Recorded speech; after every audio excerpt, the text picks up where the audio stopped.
سے اس کو چھوڑ دیں. چھوڑنا پڑے گا آپ کو. اگر آپ نہیں چھوڑتے ہیں تو سراسر گمراہی میں ہے, ضلالت میں ہے. کل محدثۃ بدعہ وکل بدعۃ ضلالہ وکل ضلالۃ فی النار. کہ ہر گمراہ شخص جہنمی ہوگا.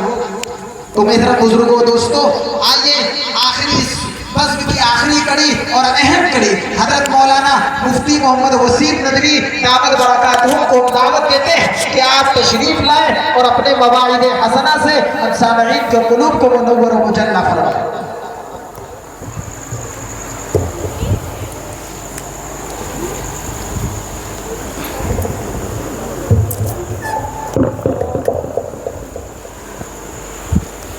جو ساتھی بڑے ہیں ان سے گزارش ہے کہ تھوڑا سا سامنے آ جائیں تاکہ ہمیں بھی محسوس ہو کہ ہم کس سے گفتگو کر رہے ہیں.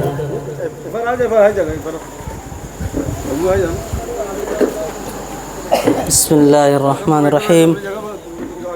درود شریف پڑھ لیجیے. اللہم صلی علی محمد وعلی آل محمد کما صلیت علی ابراہیم وعلی آل ابراہیم انک حمید مجید. اللهم بارك على محمد وعلى آل محمد كما باركت على إبراهيم وعلى آل إبراهيم إنك حميد مجيد. الحمد لله رب العالمين والصلاة والسلام على سيد المرسلين محمد بن عبد الله الأمين. أما بعد, قال الله تبارك وتعالى في كتابه المجيد: فأعوذ بالله من الشيطان الرجيم. بسم الله الرحمن الرحيم. محمد رسول الله والذين معه أشداء على الكفار رحماء بينهم تراهم ركعا سجدا يبتغون فضلا من الله ورضوانا. وقال النبي صلى الله عليه وسلم: عليكم بسنتي وسنة الخلفاء الراشدين المهديين تمسكوا بها وعدوا عليها بالنواجذ. وقال عليه الصلاة والسلام: الله الله في أصحابي لا تتخذوهم من بعد غرضا فمن أحبهم فبحبي أحبهم ومن أبغضهم فببغضي أبغضهم. صدق الله وصدق رسوله النبي الكريم. نہ غرض نہ کسی سے واسطہ, مجھے کام ہے اپنے ہی کام سے.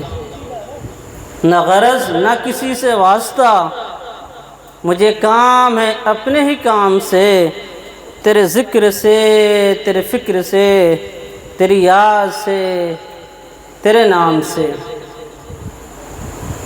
ان کا جو کام ہے وہ اہل سیاست جانے, ان کا جو کام ہے وہ اہل سیاست جانے.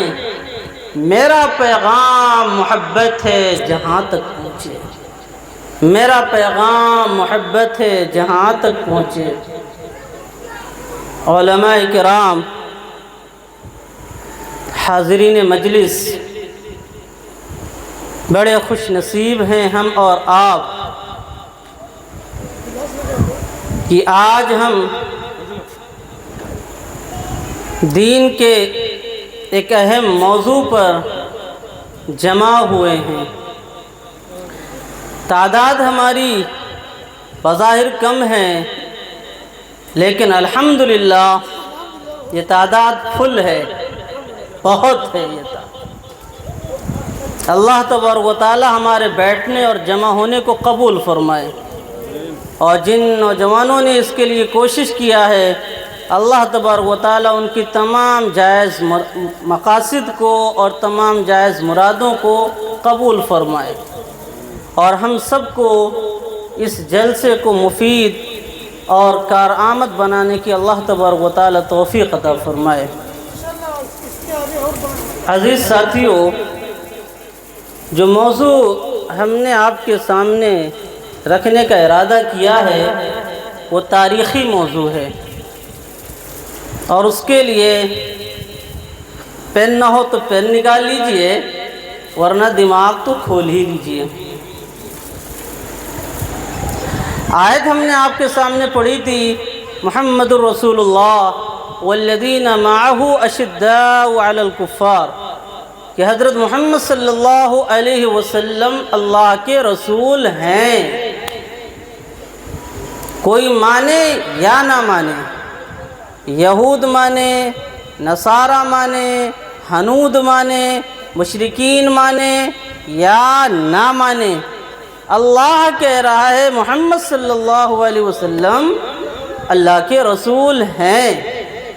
والذین معہ اشداء علی الکفار، اور وہ لوگ جنہوں نے آپ کے اوپر ایمان قبول کیا ہے اور جو آپ کے صحابی بن گئے ہیں، ان کا حال یہ ہے کہ کافروں کے مقابلے میں بڑے سخت ہیں، کافروں کے مقابلے میں بڑے سخت ہیں اور آپس میں بڑے رحم دل ہیں، اور تم ان کو دیکھو گے کبھی نماز میں ہوں گے، کبھی رکوع میں ہوں گے، کبھی سجدے میں ہوں گے۔ تو اللہ کے رسول علیہ السلام حضرت اسماعیل علیہ السلام کی نسل سے پیدا ہوئے ہیں۔ اللہ تبارک و تعالی نے حضرت ابراہیم علیہ السلام کو ابو الانبیاء بنایا، ان کو اللہ نے 2 بیٹوں سے نوازا، ایک بیٹے کا نام اسماعیل علیہ السلام اور دوسرے بیٹے کا نام اسحاق علیہ السلام۔ حضرت اسماعیل علیہ السلام کو حضرت ابراہیم علیہ السلام نے مکے میں بسایا۔ حضرت اسماعیل علیہ السلام کی پوری نسل سے کوئی پیغمبر، کوئی نبی، کوئی رسول نہ آیا سوائے ہم سب کے آقا جناب محمد رسول اللہ صلی اللہ علیہ وسلم۔ اور ادھر دوسرے بیٹے اسحاق علیہ السلام، ان کے بیٹے کا نام ہے یعقوب علیہ السلام۔ یعقوب علیہ السلام کو اللہ نے 12 بیٹے دیے، ان یعقوب علیہ السلام کے بیٹے کا نام ہے یوسف علیہ السلام۔ تو یہ پوری جو ایک نسل چلی ہے حضرت اسحاق علیہ السلام سے، اس میں بے شمار پیغمبر، بے شمار انبیاء، جن نبیوں کا نام آپ سنتے ہیں، حضرت داؤد علیہ السلام، حضرت سلیمان علیہ السلام، حضرت موسیٰ علیہ السلام، حضرت عیسیٰ علیہ السلام، حضرت زکریہ علیہ السلام، حضرت یحییٰ علیہ السلام۔ تو یہ جو نبیوں کا نام آپ سنتے ہیں، حضرت یونس علیہ السلام، یہ سب اسی نسل سے آئے ہیں۔ تو یہ قوم جو کہلاتی ہے، اسحاق علیہ السلام کی نسل سے جو نسل چلی ہے، جو قوم چلی ہے، اسے بنی اسرائیل کہتے ہیں۔ حضرت یعقوب علیہ السلام کا نام اسرائیل تھا، ان کے اولاد بنی اسرائیل کہلاتی ہے، اور بنی اسرائیل کو امت محمدیہ سے پہلے تمام امتوں کے اوپر بڑی برتری حاصل تھی، فضیلت حاصل تھی۔ اللہ نے قرآن میں تذکرہ کیا بھی ہے کہ ہم نے تمام دنیا کے اوپر تمہیں فوقیت عطا کر دی تھی۔ تو بنی اسرائیل کو یہ محسوس تھا اور یقین تھا، اور ان کا یہ عقیدہ تھا کہ ہم ہی لوگ محترم ہیں اور ہم ہی اللہ تبارک و تعالیٰ کے قریبی ہیں۔ نحن احباؤہ، اپنے آپ کو کہتے تھے کہ ہم اللہ کے محبوب ہیں، وہ ابناؤہ، اللہ کے بیٹے ہیں، اپنے آپ کو اللہ کا بیٹا اور اللہ کا محبوب۔ اور دوسری اور قوموں کو یہ سمجھتے تھے اور وہ سب گرے ہوئے ہیں، نچلے طبقے کے ہیں، اور انہیں یقین تھا کہ سارے پیغمبر ہماری ہی نسل سے آئیں گے، تو آخری پیغمبر جو امام الانبیاء ہوں گے وہ بھی ہماری ہی نسل سے آئیں گے۔ تو انہوں نے اپنی کتاب میں جو علامات پڑھ رکھی تھی کہ اللہ کے رسول علیہ السلام کس علاقے میں پیدا ہوں گے، وہ علامات مدینے میں پائی جا رہی تھی، تو شام کا علاقہ چھوڑ کر کہاں بس گئے، جا کر مدینہ میں جا کر بس گئے، اس امید پر کہ آخری پیغمبر ہماری نسل سے آ جائے۔ لیکن رسول پاک صلی اللہ علیہ وسلم مکے میں پیدا ہوئے، اور آپ صلی اللہ علیہ وسلم اپنی پیدائش کے 40 سال کے بعد نبی بنائے گئے۔ مکے میں آپ صلی اللہ علیہ وسلم 13 سال رہے۔ 13 سال رہنے کے بعد جب آپ مدینہ آئے اور آپ نے یہاں دین کا کام شروع کیا، تو یہودیوں کے تو کان کھڑے ہو گئے۔ کہ ہمیں تو امید تھی کہ آخری پیغمبر ہماری نسل سے آئے گا، اور یہ آخری نبی تو اسماعیل کی نسل سے آ گیا، تو جل اٹھے، ان کا پورا پلان فیل ہو گیا۔ اسی طریقے سے جب رسول اللہ صلی اللہ علیہ وسلم مدینہ ہجرت کر کے آئے تو مدینہ کے دو مشہور قبیلے تھے، اوس اور خزرج۔ ان قبیلے کے لوگوں نے آپ کے اوپر بیعت کر لیے، مسلمان ہو گئے، آپ کو امیر منتخب کر لیا۔ تو یہودیوں کو چڑ ہونے لگی، حسد ہونے لگی، ارے اب تو یہ آدمی آ کے جما لے گا، اور ہماری سرداری تو گئی، ہماری تو سرداری گئی، ہماری پردھانی گئی، ہماری چودراہٹ گئی۔ تو اب جس کو اتنی تکلیف ہو کہ آخری پیغمبر دوسری نسل سے آ گیا، اب ہماری چودراہٹ بھی جا رہی ہے، تو اندر اندر وہ چڑھنے لگے، بغض رکھنے لگے، حسد کرنے لگے۔ اور مزید جب سن 2 ہجری میں غزوہ بدر ہوتی ہے اور مسلمانوں کو اللہ تبارک و تعالیٰ کھلم کھلا فتح دیتا ہے، 1000 فرشتوں کی مدد اللہ تعالیٰ بھیج دیتا ہے، 313 مسلمان، کہاں 1000 کا لشکر، اور وہ لشکر جو تھا وہ ہتھیار کے ساتھ تھا، فوج کے ساتھ تھا، ادھر یہ نہتے مسلمان، اللہ تعالیٰ نے پھر بھی ان کو فتح دے دی۔ 70 سرداروں کو مار گرایا اور 70 کو قید کر لیا۔ پہلی جنگ میں مسلمانوں نے 70 سرداروں کو مار گرایا اور 70 کو قید کر لیا، اور قید کر کے مدینہ لے آئے۔ ایک آدمی کو پکڑ لیا جائے، یہاں 70 سردار، اور مارا بھی، اور مارنے کے بعد کنویں میں ڈال بھی دیا۔ اس کے بعد اللہ کے رسول علیہ السلام نے کہا اب یقین آیا کہ میں آخری رسول ہوں، اور پھر ان کو لے کر گئے۔ اب یہودیوں کو اندر اندر چڑ اور انہیں ڈر اور خوف، ارے اتنی بڑی طاقت، انہوں نے تو مکے والوں کے دانت کھٹے کر دیے اور مکے والوں کو شکست دے دیا، اب کچھ دن کے بعد ہمارا بھی نمبر آ جائے گا۔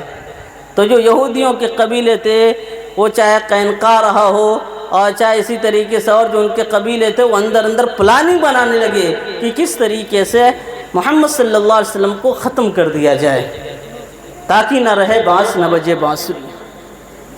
انہی میں سے کچھ لوگ مسلمانوں کا روپ دھار لیے اور مسلمانوں کا چہرہ مہرہ بنا لیا، نماز پڑھنے لگے، روزہ رکھنے لگے، حج کرنے لگے، مسلمانوں کی شکل و شباہت اختیار کر لی، لیکن اندر سے وہ منافق تھے۔ اور آئے کیوں تھے اسلام میں داخل ہونے کے لیے؟ تاکہ مال غنیمت مل جائے ہم کو، اور اسی طرح ہم مسلمانوں کی فوج سے اور ان کی کوئی ہمارے خلاف کوئی کارروائی کریں، اس سے ہم بچ جائیں۔ تو یہودی تھے وہ لوگ، کیا ہو گئے؟ کچھ مسلمان ہو گئے، کیونکہ منافق ایسی چیز ہے، اللہ تبارک و تعالیٰ کہتا ہے کہ ظاہر میں جو کلمہ پڑھ لے اور ظاہر میں نماز پڑھنے لگے، روزہ رکھنے لگے، وہ مسلمان ہیں، باقی اس کا جو اندر کا معاملہ ہے وہ اللہ کے اوپر ہے، اللہ جانتا ہے۔ تو حضرات صحابہ کے بیچ میں کچھ ایسے لوگ تھے جو ظاہری طور پر کلمہ پڑھتے تھے لیکن وہ منافق تھے۔ سورہ بقرہ میں اللہ تعالیٰ نے خوب کھچائی کیا ہے، اسی طرح سورۃ الانفال میں اللہ تعالیٰ نے خوب کھچائی کیا ہے، سورۃ البرات میں اللہ تعالیٰ نے منافقوں خوب کھچائی کی۔ تو تھے منافق، لیکن وہ منافق کسی کے چہرے پہ لکھا ہوا نہیں تھا۔ ایک عبداللہ ابن سلول، اس کی منافقت ظاہر ہو گئی تھی جب غزوہ احد کے موقع پر 300 لوگوں کو واپس لے کے چلا آیا تھا، اور اللہ کے رسول علیہ السلام 1000 کی فوج کے ساتھ جا رہے تھے اور پھر 700 کی فوج کے ساتھ جانا ہوا۔ تو یہودیوں کو آپ صلی اللہ علیہ وسلم سے چڑ ہوئی، انہوں نے کیا کیا، کچھ لوگ ایسے تھے جو مسلمانوں کی شکل اختیار کر لی، اور کچھ لوگ تو اپنے ہی دین پر باقی تھے، لیکن پلان بناتے تھے اور مکے والوں کو بہکاتے تھے کہ تم لوگ آؤ جنگ کرنے، ہم تمہارا ساتھ دیں گے۔ نتیجے میں کیا ہوئی؟ غزوہ خندق ہوئی تھی، غزوہ احزاب اسی کو کہتے ہیں۔ پوری یہودیوں کی سازش تھی، ان لوگوں نے جا کر لوگوں کو بھڑکایا اور کہا آؤ ہم تمہارا ساتھ دیں گے۔ پھر کیا ہوا؟ اللہ تعالیٰ نے اپنے نبی علیہ السلام کی چونکہ حفاظت کی ذمہ داری لی تھی، واللہ یعصمک من الناس، اے نبی آپ ڈریے نہیں، آپ خوف نہ کریے، کوئی چاہے جتنی دشمنی آپ سے نبھائے اللہ آپ کی حفاظت کرے گا۔ تو مدینے میں اللہ تعالیٰ نے اپنے نبی علیہ السلام کی غزوات کے اندر بھی حفاظت فرمائی۔ آپ کو یہودیوں نے زہر دیا، جو ساتھی آپ کے ساتھ گئے تھے زہر کا اثر اتنا ہوا کہ وہ شہید ہو گئے، لیکن آپ کے اوپر زہر نے بروقت اثر نہ کیا، اللہ نے آپ کی جان کی حفاظت کی ذمہ داری لی تھی۔ اسی طریقے سے مکے کے اندر بھی اللہ کے رسول علیہ السلام کے کچھ لوگ جانی دشمن تھے، آپ کو مارنے کی انہوں نے کوشش کیا تھا کہ نہ رہے بانس نہ بجے بانسری۔ اس میں ابو جہل نے باقاعدہ کیا ہے میٹنگ ہال میں جو ہے ایک پروگرام بنایا، منصوبہ بنایا کہ سب لوگ چلو اور محمد صلی اللہ علیہ وسلم کے گھر پر چڑھائی کر دو اور ان کا قصہ تمام کر دو، لیکن اللہ تبارک و تعالیٰ نے آپ کی حفاظت فرمائی۔ لیکن جو لوگ آپ سے چڑھ رہے تھے، حسد کیے ہوئے تھے، جو ان کی آگ ان کے سینے میں جل رہی تھی نبی علیہ السلام سے، تو وہ اپنی آگ بجھا نہ سکے اور اپنا داؤں نبھا نہ سکے، لیکن نبی علیہ السلام جیسے ہی دنیا سے تشریف لے گئے ویسے ہی ان لوگوں نے مسلمانوں میں پھوٹ ڈالنا شروع کر دیا۔ مسلمانوں میں کیا ڈالنا شروع کیا؟ پھوٹ ڈالنا شروع کر دیا اور اپنا اثر ظاہر کرنا شروع کر دیا۔ کچھ ان میں سے ایسے تھے انہوں نے زکوٰۃ دینے سے انکار کر دیا، کچھ ایسے تھے انہوں نے حضرت ابوبکر کو خلیفہ ماننے سے انکار کر دیا، کچھ لوگ ایسے تھے مسیلمہ بن کذاب اس جیسے لوگ پیدا ہوئے، انہوں نے کہا میں نبی ہوں۔ کچھ لوگ اپنے آپ کو، ایک عورت کھڑی ہو گئی اس نے کہا میں نبی ہوں۔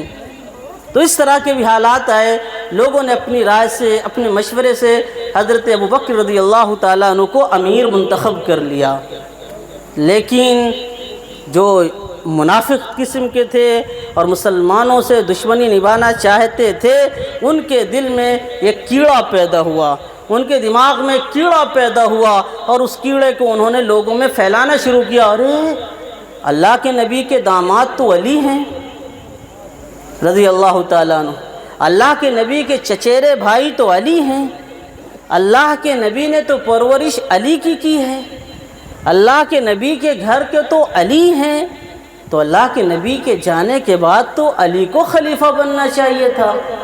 یہاں تک کہ روایتیں گڑھ لی گئیں کہ اللہ کے نبی نے فرمایا کہ میرے بعد میرا جو وصی ہوگا وہ علی ہوں گے، میرے بعد جو خلیفہ ہوگا وہ علی ہوں گے، لیکن شاید آپ جانتے ہوں اللہ کے نبی نے فرمایا تھا العلماء ورثۃ الانبیاء، کہ علماء انبیاء کے وارث ہیں، وَإِنَّ الْأَنْبِيَاءَ يُوَرِّثُ الْعِلْمَ، اور انبیاء علم کا وارث بناتے ہیں، لا يُوَرِّثُ دِرْهَمًا وَلَا دِينَارًا، درہم اور دینار کا وارث نہیں بناتے ہیں۔ اللہ کے رسول علیہ السلام نے یہاں تک ارشاد فرما دیا جو کچھ ہم انبیاء کی جماعت جو کچھ چھوڑ کر جاتے ہیں وہ سب صدقہ ہے، نبی کی وراثت بھی تقسیم نہیں ہوتی، یاد رکھیے گا، سن لیجئے، نبی کی وراثت اگر نبی اپنا گھر بار چھوڑ کر گئے ہوں، نبی اگر کوئی مال چھوڑ کر گئے ہوں، وہ سب جو ہے بیت المال میں جمع ہو جائے گا، نبی کے وارثوں میں وہ تقسیم نہیں۔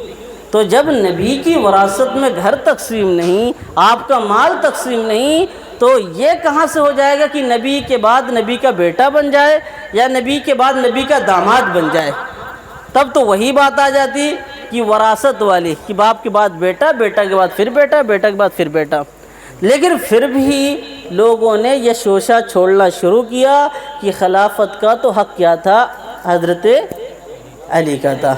حضرت ابوبکر رضی اللہ تعالیٰ عنہ کے خلاف ان لوگوں نے دبے پاؤں، ہمت نہیں پڑتی تھی کسی کی، کیونکہ حضرت عمر رضی اللہ تعالیٰ عنہ زندہ تھے اور ان کے آگے کسی کی ہمت نہیں پڑتی تھی کہ کوئی دندنا کی کہے کہ یار یہ ہو گیا وہ ہو گیا۔ خاموشی کے ساتھ وہ لوگ اس طرح کی افواہیں کر رہے تھے۔ حضرت ابوبکر رضی اللہ تعالیٰ عنہ 2 سے 2.5 سال خلیفہ رہتے ہیں، اور مقابلہ جو ہوتا ہے کن سے ہوتا ہے؟ جن لوگوں نے زکوٰۃ کا انکار کر دیا تھا یا جن لوگوں نے کہا تھا کہ ہم نبی ہیں، تو اس وقت حضرت ابوبکر رضی اللہ تعالیٰ عنہ نے کہا تھا اَيَنْقُصُ الدِّينُ وَأَنَا حَيٌّ، کیا میرے جیتے جی دین میں کمی آ سکتی ہے، نقص آ سکتا؟ انہوں نے مقابلہ کیا۔ تو حضرت ابوبکر رضی اللہ تعالیٰ عنہ کی دور خلافت میں مسلمانوں ہی میں کام ہوتا رہا، غیروں میں کام نہ ہو پایا، کوئی اور فتوحات نہیں ہو پائی، خانہ جنگی جو تھی اسی کو حل کرتے رہے اور بالآخر ان کا انتقال ہو گیا۔ حضرت ابو بکر صدیق رضی اللہ تعالیٰ عنہ نے مسلمانوں کے مشورے سے حضرت ابو عمر رضی اللہ تعالیٰ عنہ کو خلیفہ نامزد کر دیا۔ حضرت ابو بکر رضی اللہ تعالیٰ عنہ نے اپنی زندگی میں لوگوں سے مشورہ کیا بھئی کس کو خلیفہ بنایا جائے۔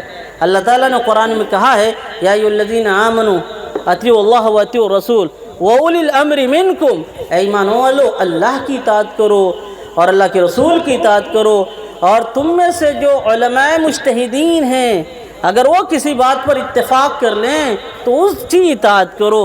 تو حضرت ابو بکر رضی اللہ تعالیٰ عنہ نے صحابہ کے اتفاق سے حضرت عمر رضی اللہ تعالیٰ عنہ کو کیا بنا دیا؟ خلیفہ بنا دیا۔ حضرت عمر رضی اللہ تعالیٰ عنہ کی خلافت 10 سال، اور کسی طرح کی آپس میں کوئی خانہ جنگی نہیں، کوئی لڑائی نہیں، کسی کی ہمت ہی نہیں تھی باہر آ جاتا، کسی کی اوقات نہیں تھی اعتراض کر دیتا۔ وہ عمر جنہوں نے کفار سے کہا تھا جس کو اپنے بیٹوں کو یتیم کرنا ہو اور اپنی بیوی کو بیوہ کرنا ہو، آئے آج مقابلہ کرنے کے لیے۔ تو اس عمر کے ہوتے ہوئے کسی کی مجال نہیں تھی کہ وہ مسلمانوں پر اعتراض کر دیتا یا مسلمانوں کے اوپر اٹیک کر دیتا۔ لیکن 10 سال کی حکومت حضرت عمر رضی اللہ تعالیٰ عنہ نے کیا۔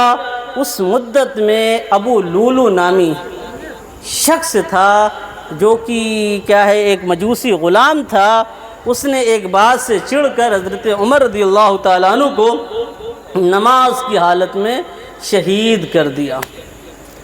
پھر حضرت عمر رضی اللہ تعالیٰ عنہ جب زخمی ہو گئے، انہیں کچھ کھلایا گیا، پیٹ سے نکل گیا، لوگوں کو یقین ہو گیا اب آپ بچیں گے نہیں، تو ان سے بھی لوگوں نے کہا آپ کوئی خلیفہ بنا دیجئے تاکہ کوئی انتشار اور خلفشار نہ ہو۔ تو حضرت عمر رضی اللہ تعالیٰ عنہ نے 6 لوگوں کے نام لیے، اس میں حضرت عثمان کا بھی نام تھا، حضرت علی کا بھی نام تھا، عبد الرحمن بن عوف کا بھی نام تھا، حضرت سعد رضی اللہ تعالیٰ عنہ کا بھی نام تھا۔ تو بڑے بڑے صحابہ، کہا ان میں سے جس کو چاہو بنا لینا۔ پھر ان 6 لوگوں نے آپس میں مشورہ کر کے حضرت عثمان غنی رضی اللہ تعالیٰ عنہ کو خلیفہ بنا لیا۔ حضرت عثمان غنی رضی اللہ تعالیٰ عنہ اللہ کے رسول علیہ السلام کے دوہرے داماد ہیں۔ 10 سال تک ویسے ہی خلافت چلی جیسے کہ حضرت عمر رضی اللہ تعالیٰ عنہ، کوئی آپس میں خانہ جنگی نہیں، کوئی لڑائی نہیں، کوئی فساد نہیں، اور فتوحات کا دروازہ چل رہا ہے۔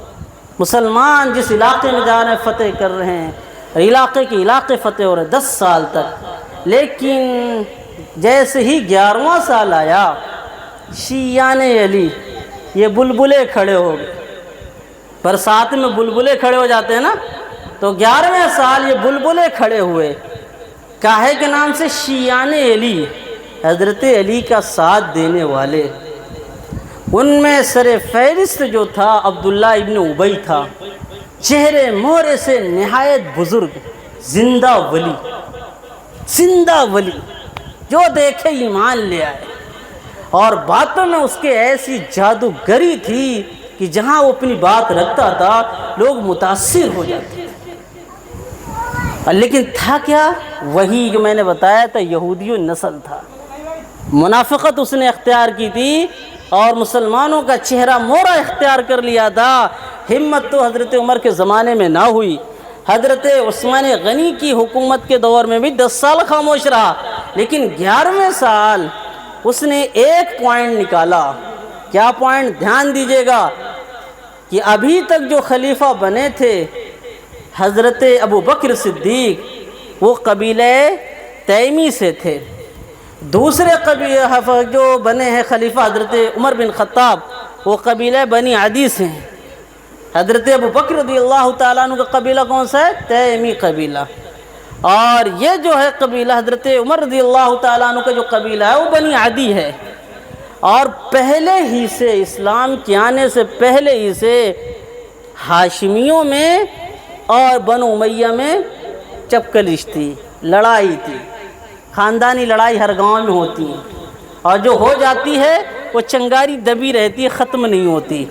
تو ہاشمیوں میں اور بنو عدی میں کیا ہے؟ چپکلش پہلے سے تھی، لڑائی پہلے سے تھی، اور اس کو یہ یہودی جان گئے اور سمجھ گئے یہ مین پوائنٹ ہے، یہ مین پوائنٹ ہے مسلمانوں کو آپس میں لڑانے کا۔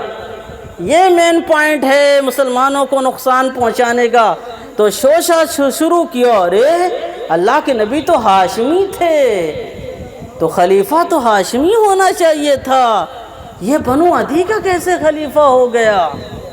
اب ہاشمیوں کی بھی کھوپڑی ٹھنکی، ان کے اندر جب کیا ہے دماغ لگائے بھئی بنو عدی کیسے بن گیا؟ اور پھر جتنے عہدے ہیں، جتنے بڑے عہدے ہیں، انہوں نے کیا کر دیا؟ اپنے خاندان والوں کو دے دیا۔ حضرت امیر معاویہ رضی اللہ تعالیٰ عنہ کو بطور خاص حضرت عثمان غنی رضی اللہ تعالیٰ عنہ نے شام کا گورنر بنایا تھا۔ آئیے نام آ گیا حضرت امیر معاویہ کا، یہاں بھی سنیے۔ حضرت امیر معاویہ رضی اللہ تعالیٰ عنہ جب نبی علیہ السلام نے نبوت کا اعلان کیا، اس وقت عمر محض 4 سال کی تھی۔ جب نبی نے اپنی نبوت کا اعلان کیا تو حضرت امیر معاویہ رضی اللہ تعالیٰ عنہ 4 سال کے بچے تھے، اور پھر حضور علیہ السلام 13 سال مکے میں رہے، پھر اس کے بعد مدینے میں رہے، اور پھر مدینے میں سن 8 ہجری میں آپ علیہ السلام مکہ فتح کرتے ہیں۔ حضرت امیر معاویہ اپنے پورے قبیلے اور پریوار کے ساتھ، والد کا نام ہے ابو سفیان، ماں کا نام ہے ہند، تو پورا قبیلہ پورا پریوار فتح مکہ کے موقع پر مسلمان ہو جاتا ہے۔ اس وقت حضرت امیر معاویہ کی عمر 25 سال کی ہو چکی ہوتی ہے۔ حضرت امیر معاویہ رضی اللہ تعالیٰ عنہ اللہ کے رسول علیہ السلام کی برادر نسبتی بھی ہیں۔ حضرت ام حبیبہ اللہ کے رسول علیہ السلام کی بیوی ہیں، اور انہی کے بھائی ہیں حضرت امیر معاویہ رضی اللہ تعالیٰ عنہ۔ حضرت امیر معاویہ رضی اللہ تعالیٰ عنہ نہایت ذہین، نہایت فطین، نہایت ہوشیار۔ اللہ کے رسول علیہ السلام نے دعا دی تھی، اے اللہ معاویہ کو ہادی بنا دے، مہدی بنا دے، ہدایت دینے والا بنا دے، ہدایت قبول کرنے والا بنا دے۔ نبی علیہ السلام نے حضرت امیر معاویہ کے لیے دعا فرمائی تھی، اور جو کاتبین وحی تھے، جنہیں اللہ کے رسول علیہ السلام قرآن کی آیتیں لکھوایا کرتے تھے، ان میں حضرت امیر معاویہ رضی اللہ تعالیٰ عنہ بھی ہیں۔ امام بخاری علیہ الرحمہ اتنے محتاط محدث، پوری دنیا میں مشہور ہیں، پوری دنیا میں مشہور ہیں۔ انہوں نے حضرت امیر معاویہ رضی اللہ تعالیٰ عنہ کی روایتیں جا بجا اپنی کتاب میں شامل کیا، جا بجا اپنی کتاب میں روایتیں انہوں نے حضرت امیر معاویہ کی شامل فرمائی ہے۔ اور روایت کے صحیح ہونے کے لیے سب سے پہلی شرط ہے کہ بندہ عادل ہو۔ روایت کے لیے دوسری بنیادی شرط ہے کہ بندہ تام الضبط ہے، پھر اس کے بعد آتا ہے کہ سند متصل ہو، شاذ اور علل سے پاک ہو، لیکن یہاں پہ عادل ہو، اور عادل وہی کہلائے گا جس کے اندر تمام وہ صفت پائی جائیں جو کہ اسے مجروح ہونے سے بچا سکے۔ تو حضرت امیر معاویہ رضی اللہ تعالیٰ عنہ معتبر ترین صحابی ہیں، معتبر ترین صحابی ہیں، ان کے مقام و مرتبے میں کسی کو دو رائے نہیں ہونی چاہیے۔ حضرت عثمان غنی رضی اللہ تعالیٰ عنہ سے پہلے حضرت عمر رضی اللہ تعالیٰ عنہ خلیفہ تھے۔ حضرت امیر معاویہ رضی اللہ تعالیٰ عنہ کی ذہانت کو، ان کی ہوشیاری کو، ان کی عقل مندی کو، اور دنیا کے مدبرانہ نظام کو دیکھتے ہوئے انہوں نے حضرت امیر معاویہ رضی اللہ تعالیٰ عنہ کو دمشق کا گورنر بنایا تھا۔ یاد رکھیے گا، الزام لگایا جاتا ہے حضرت عثمان غنی کے اوپر کہ اپنے خاندان کے لوگوں کو عہدہ دے دیا۔ حضرت عثمان غنی سے پہلے حضرت عمر بن خطاب رضی اللہ تعالیٰ عنہ نے حضرت امیر معاویہ رضی اللہ تعالیٰ عنہ کو دمشق کا گورنر بنایا تھا۔ اور ایک بات یاد رکھیے، عرب میں اس زمانے میں 4 بہت انٹیلیجنٹ لوگ تھے، بڑے ذہین لوگ تھے، ان 4 میں ایک نام حضرت امیر معاویہ کا بھی تھا۔ پھر جب حضرت عمر رضی اللہ تعالیٰ عنہ کی شہادت ہوئی تو حضرت عثمان غنی رضی اللہ تعالیٰ عنہ نے اس مقام کو باقی رکھا، اور ساتھ میں اردن کا علاقہ بھی دے دیا، اور فلسطین کا بھی علاقہ دے دیا، اور یہ تینوں دمشق، فلسطین اور اردن مل کر شام بنائے گئے۔ اور شام کے گورنر کون بنائے گئے؟ حضرت امیر معاویہ رضی اللہ تعالیٰ عنہ بنائے گئے۔ حضرت عمر رضی اللہ تعالیٰ عنہ کے زمانے میں حضرت عثمان غنی رضی اللہ تعالیٰ عنہ کی کتنی مدت ہے؟ 12 سال۔ تو ان شیعان علی نے حضرت علی کی محبت کا دعویٰ کر کے الزام لگانا شروع کر دیا کہ عثمان کیا کرتے ہیں، اپنی ہی خاندان کے لوگوں کو عہدہ دیتے ہیں، اور یہ خلافت کے مجاز نہیں۔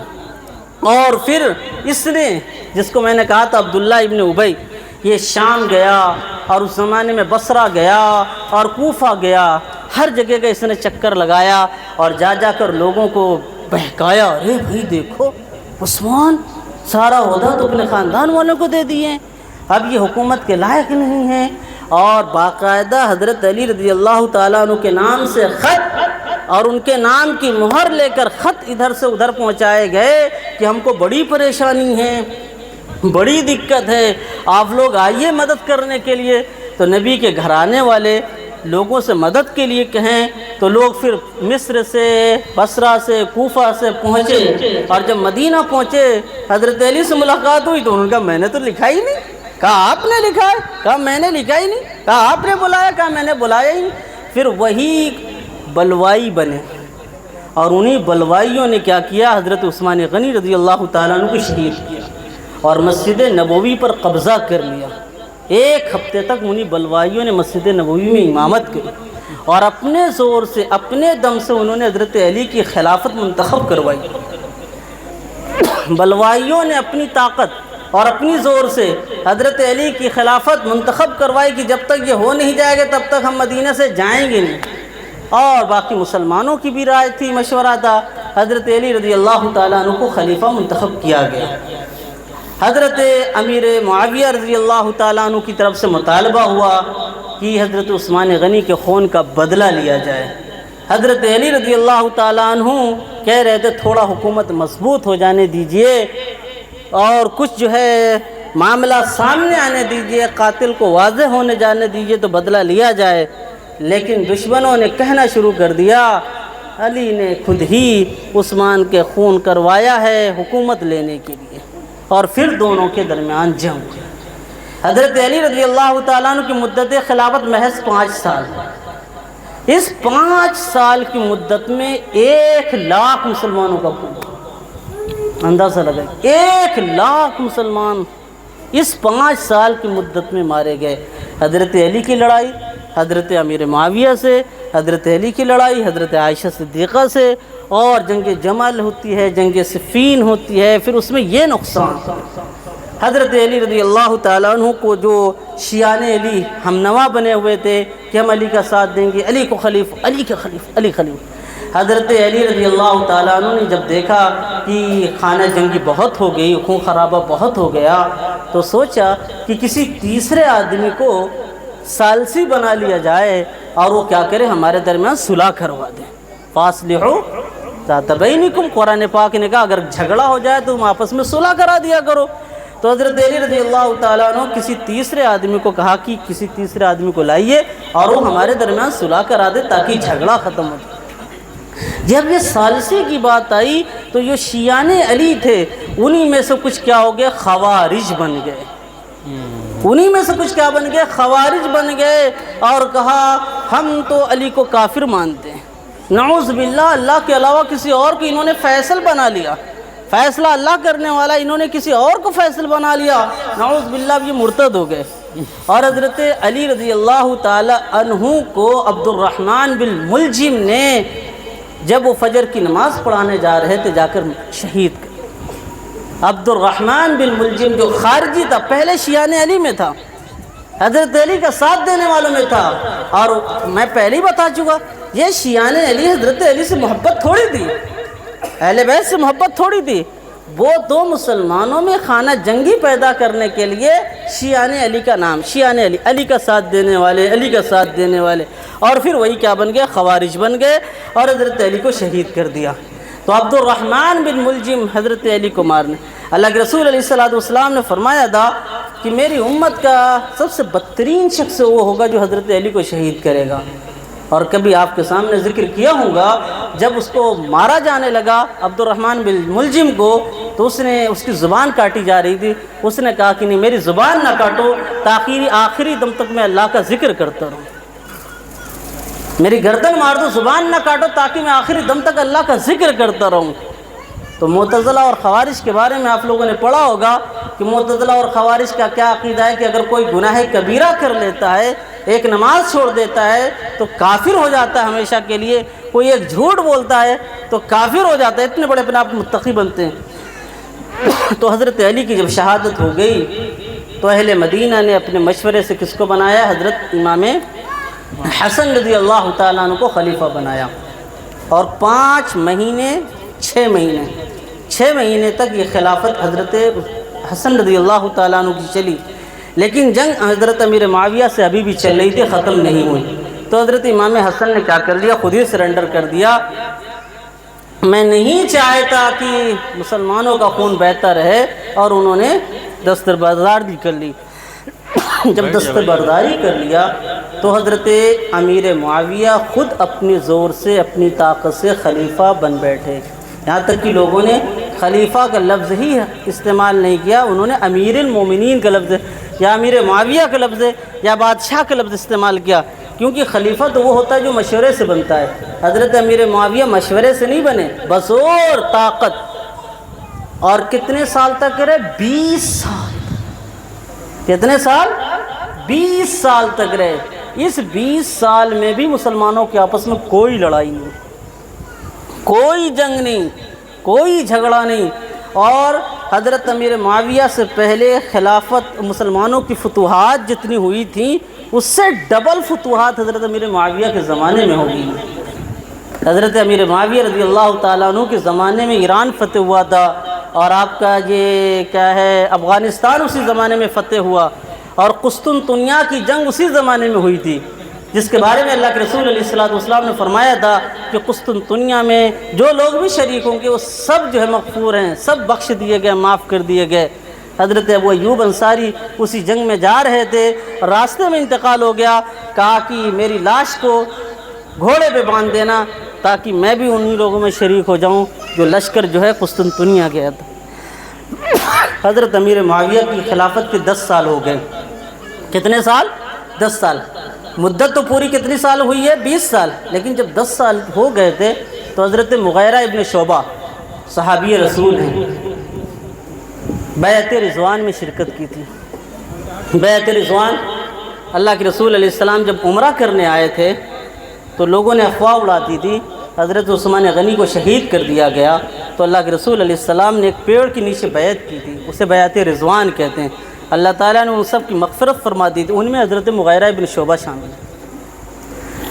حضرت علی رضی اللہ تعالیٰ عنہ کی اور حضرت امیر معاویہ کی جب جنگ ہو رہی تھی تو اس میں بھی حضرت مغیرہ ابن شعبہ حضرت علی کے ساتھ تھے، لیکن پھر بھی حضرت مغیرہ ابن شعبہ نے امیر معاویہ سے کہا کہ میں چاہتا ہوں کہ آپ کے جانے کے بعد مسلمان پھر آپس میں نہ کٹنے مرنے لگیں، آپ کسی کو خلیفہ بنا دیجئے۔ تو انہوں نے حضرت حسن رضی اللہ تعالیٰ عنہ کو نامزد کر دیا کہ میرے بعد حضرت حسن بنیں گے۔ لیکن یہ جو منافق تھے جو حضرت شیعان علی کا دعویٰ کیے ہوئے تھے، جن کے بارے میں کہا جاتا ہے چہرہ بہت ان کا صاف ہوتا ہے لیکن اندر اتنے ہی کالے ہوتے ہیں، تو یہ حضرت حسن سے چڑ گئے تھے کہ کوفہ کے میں اپنے تمہارے ابا کو کیا ہے، ان لوگوں نے کیا کیا ہے، ایسے کیا ویسے کیا، اور امیر معاویہ نے اتنے دن لڑائی کی اور انہوں سے کہا تم نے مصالحت کر لیا۔ تو حضرت حسن سے چڑ گئے، اور جب جو ہے نامزد کیا خلیفہ بنانے کا تو حضرت حسن کو ان کی بیوی کے ذریعے سے زہر دلا دیا۔ حضرت امیر معاویہ بھی زندہ ہیں اور جن کو نامزد کیا گیا تھا ان کو شہید کروا دیا گیا۔ پھر حضرت امیر معاویہ نے یزید کو جو ان کا بیٹا تھا اس کو کیا کر دیا؟ خلیفہ نامزد کر دیا۔ اب یہیں سے مین پوائنٹ کربلا والا جو چلا، اب یہیں سے جب خلیفہ نامزد کیا اپنے بیٹے یزید کو، تو اس زمانے میں ووٹنگ کا کوئی سسٹم نہیں تھا، یاد رکھیے گا کہ ہر آدمی سے ووٹ لی جاتی ہو۔ قبائلی نظام تھا کہ قبیلے کے ایک سردار نے اگر ہاں کہہ دیا تو سب لوگ ہاں، اگر نہ کہہ دیا تو نہ۔ تو تقریباً سارے قبیلوں نے یزید کی بیعت کو قبول کر لیا، لیکن 5 بڑے بڑے صحابی جو بڑے بڑے صحابی کے اولاد بھی تھے انہوں نے انکار کیا۔ سب سے پہلے حضرت ابو بکر رضی اللہ تعالیٰ عنہ کے بیٹے حضرت عبد الرحمن نے انکار کیا، حضرت عمر رضی اللہ تعالیٰ عنہ کے بیٹے عبداللہ ابن عمر نے انکار کیا، حضرت عباس کے بیٹے حضرت عبداللہ ابن عباس نے انکار کیا، اور حضرت علی کے بیٹے حضرت امام حسین نے، حضرت زبیر ابن عوام کے بیٹے حضرت عبداللہ ابن زبیر نے انکار کیا۔ 5 ہو گئے نام، عبداللہ ابن زبیر، عبداللہ ابن عباس، عبداللہ ابن عمر، عبداللہ ابن ابی بکر، اور پھر حضرت حسین رضی اللہ تعالیٰ عنہ۔ یہ 5 بڑے بڑے صحابی تھے، انہوں نے بیعت کو قبول کرنے سے انکار کر دیا۔ حضرت امیر معاویہ رضی اللہ تعالیٰ عنہ کا جب انتقال ہو جاتا ہے تو یزید تخت پر بیٹھ جاتا ہے، اور جب یزید تخت پر بیٹھ جاتا ہے تو اس کے تخت پر بیٹھنے سے پہلے ہی حضرت عبد الرحمن بن ابی بکر کا انتقال ہو جاتا ہے، اور بچے 4، ان میں سے حضرت عبداللہ ابن عباس اور حضرت عبداللہ ابن عمر اپنے خلوص کے باوجود اور اپنے علم اور تقوی اور طہارت کے باوجود انہوں نے کہا چلو بھائی یہ جو ہوا غلط ہوا کہ باپ کے بعد بیٹے کو بنا دیا گیا، باپ کے بعد بیٹے کو خلیفہ بنا دیا گیا، جو ہوا غلط ہوا، لیکن اتنا غلط نہیں ہے کہ اس کے خلاف تلوار اٹھائی جائے، اس کے خلاف کو خرابہ کیا جائے، اس کے خلاف مسلمان آپس میں ہی صرف فتول کر لیں۔ انہوں نے کیا کیا، نہ چاہتے ہوئے بیعت کر لیا۔ کس نے؟ عبداللہ ابن عباس اور عبداللہ ابن زبیر رضی اللہ تعالیٰ عنہ نے۔ اگر فضیلت آپ کو سننا ہے، جاننا ہے، تو مفسروں کے سردار حضرت عبداللہ ابن عباس ہیں۔ عبداللہ ابن عمر سنت پر سب سے زیادہ اگر عمل کرنے والا کوئی ہے تو عبداللہ ابن عمر، اور جو سندیں حدیث کی آتی ہیں ان میں اصح الاسانید اگر کوئی سند ہے تو عبداللہ ابن عمر کی، لیکن مصلحت کی بنیاد پر کہ مسلمانوں میں خون اور جنگ اور لڑائی جھگڑا نہ ہو، ان لوگوں نے نہ چاہتے ہوئے بیعت کر لیا۔ لیکن عبداللہ ابن زبیر ابن عوام کے بیٹے، حضرت اسماء کے بیٹے ہیں، حضرت ابو بکر رضی اللہ تعالیٰ عنہ کے ناتی ہیں، تو جس طرح حضرت ابو بکر نے کہا تھا ینقص الدین وانا حی، کیا میرے جیتے جی دین میں کمی آ جائے گی، جس طرح وہ ڈٹ گئے ویسے ہی عبداللہ ابن زبیر بھی ڈٹ گئے اور کہا میں بیعت نہیں کروں گا علی کو، میں بیعت اس کی کروں گا نہیں یزید کی، اور وہ مکہ چلے گئے، اور مکہ میں جا گئے تو لوگوں نے ان کو اپنا وہاں کا خلیفہ بنا لیا اور حاکم بنا لیا۔ حضرت امام حسین رضی اللہ تعالیٰ عنہ کی جب باری آئی انہوں نے بھی انکار کر دیا، نہیں میں بیعت اس کی نہیں کروں گا۔ بیعت کرنے سے کیوں؟ اگر ہم بیعت کر لیں گے تو باپ کے بعد بیٹا، بیٹا کے بعد پوتا، پوتا کے بعد پڑپوتا، یہی چلتی رہے گی، اور جو قرآن پاک نے کہا وَأَمْرُهُمْ شُورَىٰ بَيْنَهُمْ کہ مسلمانوں کا معاملہ جو ہوتا ہے ان کے آپسی مشورے سے ہوتا ہے، وہ ختم ہو جائے گا، قرآن پاک کا حکم ٹوٹ جائے گا اور ایک موروثی نظام چل جائے گی، جس طرح ایران میں یا اسی طریقے سے جس طریقے سے پہلے جو قیصر و کسریٰ ہوا کرتے تھے باپ کے بعد بیٹا، وہی چل جائے گا، اور پھر اس کے اخلاق بھی اچھے نہیں تھے، کردار بھی اچھے نہیں تھے، جیسے کہ لکھا ہے لکھنے والوں نے وہ شرابی تھا، وہ شکاری تھا، وہ نماز بھی نہیں پڑھا کرتا تھا، لیکن باپ نے کیوں بنا دیا، کیا حکمت تھی، اللہ جانے وہ جانے۔ حضرت امام حسین رضی اللہ تعالیٰ عنہ نے مخالفت کی، مخالفت کے نتیجے میں حضرت عبداللہ ابن زبیر کہنے لگے حسین تم بھی میرے ساتھ مکے آ جاؤ، تم بھی میرے ساتھ مکے آ جاؤ۔ اور جو شیعان علی تھے، حضرت علی کے ماننے والے جو کہتے تھے، وہ کوفہ میں بستے تھے، انہوں نے حضرت امام حسین کو بلانا شروع کری، آئیے حضرت ہمارے ہاں آئیے، تشریف لائیے۔ بعض روایتوں میں آتا ہے 150 خطوط لکھے گئے، بعض میں 200، بعض میں 1000 کا تذکرہ آتا ہے، خطوط لکھے، بلایا کہ آپ ہمارے ہاں آئیے، ہم آپ کو کیا کر لیں گے، اپنا خلیفہ بنا لیں گے، اور آپ یہاں سے شروعات کیجئے، یہاں سے شروعات کی۔ حضرت امام حسین رضی اللہ تعالیٰ عنہ کے بعد جب خطوط بار بار آتے رہے، حضرت عبداللہ ابن عباس منع کرتے رہے کہ یہ کوفی بھروسے کے لائق نہیں ہے، انہوں نے تمہارے ابا کو شہید کروا دیا ہے، یہ تمہیں بھی شہید کروا دیں گے، یہ کوفی بھروسے کے لائق نہیں ہے۔ تو حضرت حسین رضی اللہ تعالیٰ عنہ نے تحقیق حال کے لیے مسلم بن عقیل کو بھیجا کہ جاؤ تم ذرا کوفہ جاؤ اور وہاں کے لوگوں کے حالات معلوم کر کے مجھے بتاؤ۔ جب حضرت مسلم بن عقیل کوفہ پہنچے تو 12,000 کی تعداد نے بیعت کر لیا. 12,000. جب 12,000 کی تعداد دکھے گی نا یہاں سے لے کے وہاں تک 12,000 کی تعداد، ندوے میں 5,000 بچے ہیں تو جدھر دیکھیے ادھر ہی بچے دکھائی دیتے ہیں، اور 12,000 کی تعداد نے بیعت کر لیا.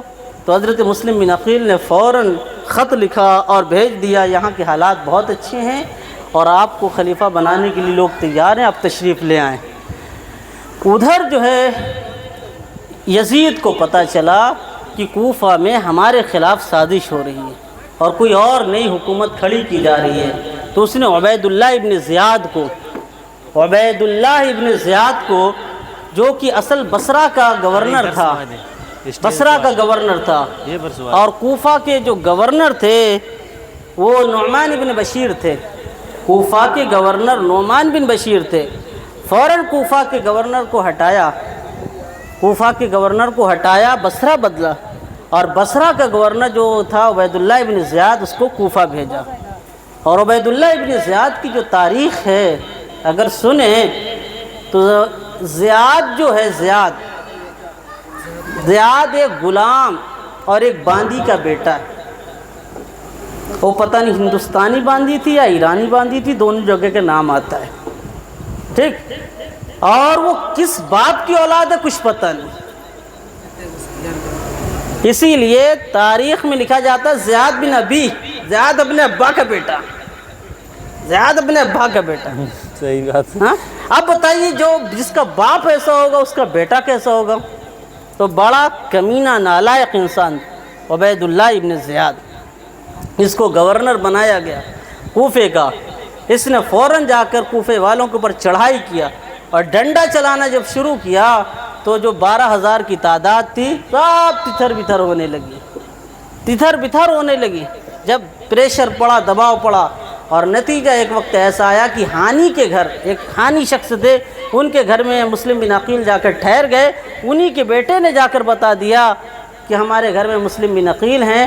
اور جب مسلم بن عقیل کو اندازہ ہوا کہ اب میں بچنے والا نہیں ہوں، پھر انہوں نے ایک شخص کو بلایا اور کہا کہ جا کر میرا پیغام حسین سے بتا دینا، جہاں ہیں وہیں سے لوٹ جائیں. تو حضرت امام حسین رضی اللہ تعالیٰ عنہ مدینہ سے مکہ آتے ہیں، اور مکہ سے کہاں آتے ہیں؟ کوفہ. 23 دن تک چلنا پڑتا ہے، 1 دن نہیں، 2 دن نہیں، 23 دن. اور اس میں لوگوں نے بہت منع کیا، مت جائیے. لیکن چونکہ یہ خطوط بھی آئے تھے، مسلم بن عقیل نے رپورٹ بھی لگا دی تھی، یہ تیار ہو گئے کہ وہاں جائیں گے اور اسلامی حکومت قائم ہو جائے گی اور ایک نظام جو چلے گا، ہو سکتا ہے یہ یزید کا نظام ختم ہو جائے. اس کے لیے وہ تیار ہو کر 23 دن کا سفر کر کے کہاں پہنچے؟ کوفہ آئے. 2 محرم کو کوفہ پہنچے، محرم کی 2 تاریخ. راستے میں پیغام مل گیا تھا کہ مسلم بن عقیل کو مار دیا گیا. حضرت امام حسین نے ارادہ کر لیا واپس جانے کا، لیکن ان کے گھر اور پریوار کے لوگوں نے جو ان کا جذبہ تھا نا کہ ابا مار دیے جائیں اور ہم خون کا بدلہ نہ لیں، تو مسلم بن عقیل کے لڑکے کہہ رہے نہیں، ہم تو خون کا بدلہ لیں گے، ایسے کیسے ہو سکتا ہے. حضرت حسین رضی اللہ تعالیٰ عنہ پھر کیا ہوئے؟ چل دیے. جب چلے اور کوفہ پہنچے ہیں تو عبید اللہ ابن زیاد نے 1,000 کی فوج بھیجی. 1,000 کی فوج. کمانڈر کون تھا؟ حر جو ہے جب حضرت امام حسین کی بات سنتا ہے وہ خود ہی حضرت حسین کی طرف آ جاتا اور لڑائی ختم. پھر جو ہے اس نے دوسرا کمانڈر بھیجا عمرو بن سعد کو. بعض میں لکھا رہتا عمر بن سعد اور بعض میں عمرو بن سعد. عمرو بن سعد کون ہے؟ صحابی رسول سعد بن ابی وقاص کا بیٹا ہے. صحابی رسول سعد بن ابی وقاص کا بیٹا، جن کے بارے میں اللہ کے رسول علیہ الصلوۃ والسلام نے غزوہ احد میں کہا تھا ارمی یا سعد، اے سعد تم تیر چلاؤ، میرے ماں باپ آپ پر قربان. صحیح ہے. وہی سعد ہیں جنہوں نے دمشق کو فتح کیا تھا. ان کا بیٹا عمرو بن سعد، اس کو جو ہے کیا بنایا گیا؟ فوج کا کمانڈر بنایا گیا. امام حسین سے جنگ کرنے کے لیے، اس نے بھی لیت و لال کیا، اس نے بھی جو ہے جنگ مطلب شروع نہیں کیا، یا کوئی دباؤ نہیں ڈالا، کوئی پریشر نہیں ڈالا، یہاں تک کہہ دیا اس نے کہ تم ایسا ہے دمشق کے چلے جاؤ اور یزید کے پاس چلے جاؤ، اپنا مسئلہ حل کر لو۔ لیکن عبید اللہ ابن زیاد کمینہ ایسا تھا، یہ جانے کے لیے تیار، اس نے فوراً ان کو معزول کیا، اور ایک تیسرے کمینے کو شمر بن جوشن، شمر بن جوشن، جوشن بھی صحابی ہیں، جوشن صحابی ہیں، ان کا بیٹا شمر نہایت ہی کمینہ، نہایت ہی نالائق انسان، اس کو جب کمانڈر بنایا تو اس نے کیا ہے اٹیک کیا، ادھر 72 کی تعداد، ادھر 30,000، بروایت آخر 28، بروایت آخر 22، اور سب سے زیادہ کی 30، ادھر 30,000 کی تعداد، ادھر 72۔ جو سلسلہ ہوا مولانا شاہد نے بتایا کہ جنگ شروع ہوئی، ادھر بھی ادھر بھی ادھر، تو یہ 72 تو شہید ہو گئے، اور ادھر کی جو تعداد ہے مرنے والوں کی 4034 یا 434 یزیدی بھی مارے گئے، ایسا نہیں کہ صرف مسلمان مارے گئے، 434 یزیدی بھی مارے گئے ہیں اس میں، اور مسلمان کتنے؟ 72، جو کہ ایک ایک دردناک واقعہ ہے، ایک دل خراش واقعہ ہے۔ اب آگے سنیے، جن لوگوں نے جو کوفی تھے نا، کوفی جو تھے، حضرت حسین رضی اللہ تعالیٰ عنہ ان کوفیوں سے کہنے لگے، ارے تم نے ہی خط دے کر ہم کو بلایا تھا، تم نے ہی ہم کو بلایا تھا، اور آج ہماری خلاف تلوار، ہماری خلاف تلوار۔ تو ان کوفیوں نے سوچا کہیں ہمارا بھانڈا نہ پھوٹ جائے، کہیں ہمارا بھانڈا نہ پھوٹ جائے کہ ہم جو ہے خطوط کیا ہے لکھ کر بھجوا رہے تھے تو پھر ہمارے ہی گھر بلڈوزر چل جائے۔ تو ان لوگوں نے ہی کیا ہے کوشش کیا کہ حضرت حسین کا ہی قصہ تمام کر دیا جائے تاکہ ہمارا راز نہ کھلے۔ پھر اس کے بعد انہوں نے خیمے جلوائے، خیمے اس لیے جلوائے تھے کہ جو خط لکھے ہوئے تھے، جو ڈاکومنٹ تھے، وہ سارے ڈاکومنٹ کیا ہو جائے، جل جائیں، اور ہمارے خلاف کوئی ثبوت نہ ملے حکومت کو۔ چونکہ کوفی خود پھنس رہے تھے، جو اپنے آپ کو شیعہ علی ہونے کا دعویٰ کر رہے تھے، انہوں نے خط لکھا تھا، اس لیے اپنا عیب چھپانے کے لیے انہوں نے خیمے میں آگ لگوا دی۔ حضرت حسین اور ان کے ساتھیوں کے سر قلم کیے گئے، اور پھر ان کو پہنچایا گیا کہ عبید اللہ ابن زیاد کے ہاں، پھر پھر جو ہے یزید کے ہاں۔ لیکن بہت افسوس، صد افسوس، جن لوگوں نے مارا تھا وہی لوگ آئے اور مٹی ڈالنے لگے اپنے اوپر، ہے بہت بڑا پاپ ہو گیا ہے کہ میرے قتل کے بعد اس نے جفا سے توبہ، ہے اس زود پشیماں کا پشیماں ہونا کہ مار دیا، قتل کر دیا، اب آ کے کربلا کی مٹی ڈالنے، ہے۔ تو کچھ تو شیعان علی تھے جو ہائے ہائے کر رہے تھے، اور کچھ ناصبی تھے وہ ڈھول بجا رہے تھے، وہ خوشی کا اظہار کر رہے تھے۔ تو کچھ غم والے تھے، کچھ گھما گھم والے تھے، تو کچھ غم والے تھے، کچھ گھما گھم والے تھے، اور پھر ہمارے ہندوستان میں آ کر دونوں ماجونے مرکب ہو گئے، بیچارے غم بھی مناتے ہیں، گھما گھم بھی مناتے ہیں۔ کتنی افسوس کی بات ہے، لیکن ظالم کا اللہ تعالیٰ بدلہ ضرور دیتا ہے۔ شمر بن جوشن اس واقعے کے ٹھیک 6 سال کے بعد مارا گیا، اور اس کی بھی گردن کاٹی گئی اور وہیں پر لا کے رکھی گئی جہاں پہ حضرت امام حسین کا سر کاٹ کر اس نے رکھا گیا۔ عبید اللہ ابن زیاد کو بھی مارا گیا اور اس کی بھی گردن کاٹی گئی، اور اس کا بھی سر لا کر وہیں رکھا گیا جہاں پر حضرت امام حسین کا سر رکھا گیا تھا۔ اور یزید جو تھا یہ بھی بس 4 سال یا 5 سال کے بعد نپٹ گیا۔ تو اللہ تبارک و تعالیٰ ظالم کو ڈھیل نہیں دیتا، اللہ تعالیٰ ظالم کو ڈھیل نہیں دیتا۔ یہ ظلم ہوا، سراسر ظلم ہوا، نماز رسول کو شہید کیا گیا، امام حسین کو شہید کیا گیا، جنت کے سرداروں کو شہید کیا گیا، اللہ کے رسول علیہ الصلوۃ والسلام کے گھر اور پریوار کے لوگوں کو مارا گیا، ناحق مارا گیا، ظلماً مارا گیا، اور اللہ تبارک و تعالیٰ کسی بھی ظالم کو معاف نہیں کرتا ہے۔ تو بھائیو، یہ واقعہ ہے، ایک دلخراش واقعہ ہے۔ یہ واقعہ جو انجام دینے والے تھے وہ شیعان علی ہی تھے، اور اپنے آپ کو دکھا رہے تھے ہم علی کا ساتھ دے رہے ہیں، لیکن وہ تو مسلمانوں کو نقصان پہنچانا چاہ رہے تھے۔ اور یہ شیعان علی کون ہیں؟ وہی یہودی تھے، انہوں نے نبی سے دشمنی نبھائی، جب نبی سے نہ چل پایا تو نبی کے دوہرے داماد عثمان کو شہید کروا دیا، نبی کے چھوٹے داماد حضرت علی کو شہید کروا دیا، نبی کے بڑے نواسے حضرت حسن کو شہید کروا دیا، نبی کے نواسے حضرت حسین کو شہید کروا دیا، اور پھر جو 72 لوگ تھے ان سب کو شہید کروا دیا۔ ایک زین العابدین صرف بچے تھے، باقی عورتیں بچی تھیں۔ عزیز ساتھیوں، یہ تو تھوڑا جو تاریخی حقائق تھے وہ آپ کے سامنے بیان کیے گئے، لیکن واقعی اب اگر سوچیں کہ ہمارے ہندوستان میں جو کچھ ہو رہا ہے،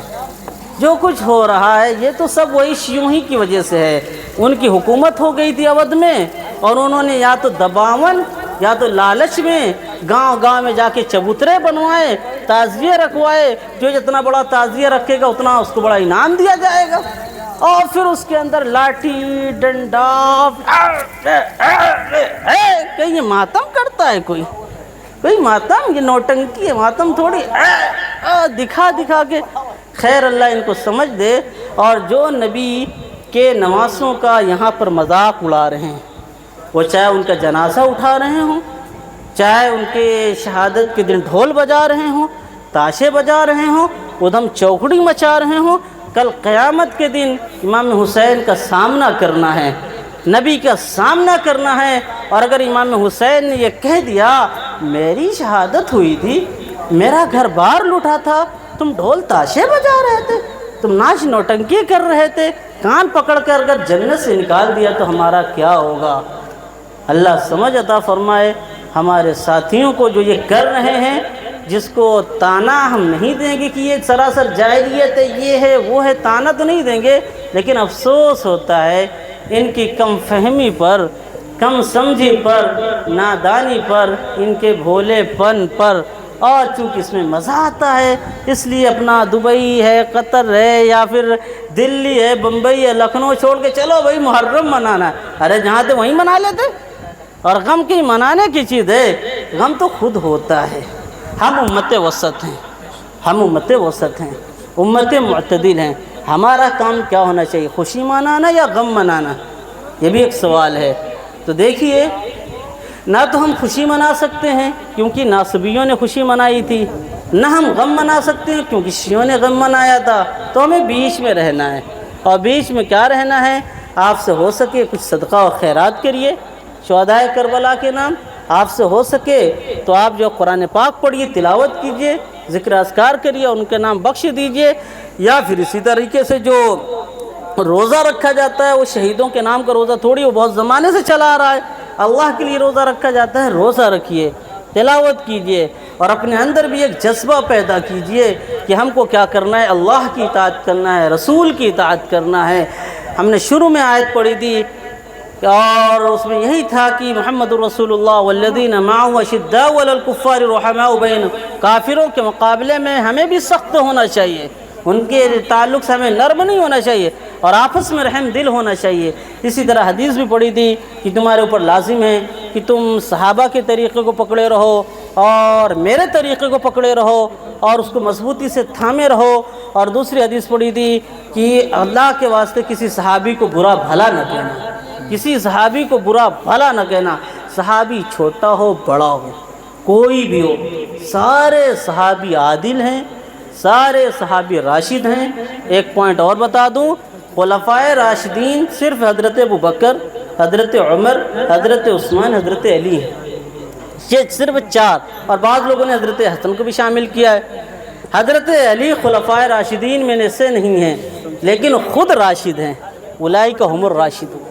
اللہ نے صحابہ کو کہا کہ سارے کے سارے صحابہ راشدون، تو حضرت علی، حضرت امیر معاویہ خود راشد ہیں، گرچہ ان کی خلافت راشدہ نہیں ہے۔ اللہ تعالیٰ سے دعا ہے اللہ تعالیٰ مزید علم کی توفیق عطا فرمائے، مزید پڑھنے پڑھانے کی اور سمجھنے کی توفیق عطا فرمائے، اور سیدھے راہ پہ چلنے کی توفیق عطا فرمائے، اور اس جلسے کو ہمارے لیے مفید اور کارآمد بنائے۔ آخر میں ساتھیوں سے گزارش ہے، کتابوں کا مطالعہ ضرور کیا کریں، جتنا مطالعہ کریں گے اتنے حقائق سامنے آئیں گے، اور اگر مطالعہ نہیں کریں گے وہی گھسی پٹی روایتیں جو چل رہی ہیں وہی ہم کو معلوم ہوں گی۔ اللہ تعالیٰ علم و عمل کی توفیق سے نوازے. سبحان اللہ و بحمدہ. سبحان اللہ العظیم.